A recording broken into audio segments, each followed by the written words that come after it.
الإفيه اللي جاي ده بقى يا جماعة الفيلم ده والإفيه ده إهداء لكل يعني كل أصحابي وكل الناس اللي بتحب فيلم بوشكش. لأن ده برضو من الأفلام الأيقونية لمحمد سعد بالنسبة لي. ف ده الإفيه طبعا اللي هو بتاع شغال أكل. اللي هو قال له شغال أكل اللي هو كان هربان لا طبعا فكرنا بيه. أفكرك بيه. كان هربان مع إسماعيل فرغلي ومتكلبشين مع بعض، فعايز يخلع منه يعني. فبيقول لزينة يعني تحضر اي اكل كده عشان ايه تحط له سم، تحط له منوم في الاكل ده ويخلع هو منه بقى، يفك البتاع ده ويخلع منه. ف... فقال لها عندكم زفر؟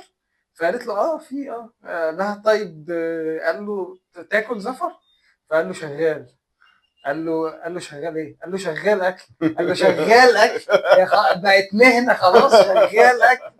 قال له في معده تستحمل الكلام ده؟ قال له بعوني. قال له بعوني اللي انت هتجر عربيه ده. قال له بعوني اللي دي فاكرها. قال له بعوني اللي هتجر عربيه ده. لا هو محمد سعد، انا ليا افيهين هنا تقريبا محمد سعد. لازم محمد سعد يا جماعه مش قنبله قنبله. لا الفيلم ده بالنسبه لي فيلم ايكونيك. وفي بقى الفيلم ده في حاجه حلوه فشخ، انه معظم افيهاته حركيه اكتر من كلام. ايوه لما ركب الموتوسيكل في الزنزانه اركب. قال له المره الجايه، قال له طب ما فيش خوذه. قال له المره الجايه انا هسيب لك خوذه.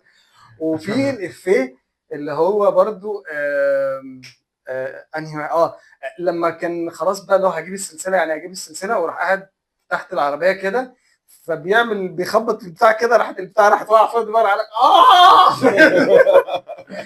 لا الفيلم ده من اجمد افيهات محمد سعد. واللي هو وعندكم حديد بقى ولا ما قالش بقى عايز الرجاله والحاجات دي. تعالوا نشوف الافيه ده. تعالوا نشوف. بقول لك ايه؟ نعم. عشان عندكم زفر؟ في زفر. في زفر. في زفر. تاكل زفر؟ ايه رايك؟ شغال. شغال ايه؟ شغال اكل. شغال اكل؟ هي بقت مهنه؟ الاكل عندك بقى مهنه؟ شغال اكل؟ في معده تستحمل يعني ولا؟ بعون الله. خلاص بعون الله. انت هتزق عربيه نقل خلاص.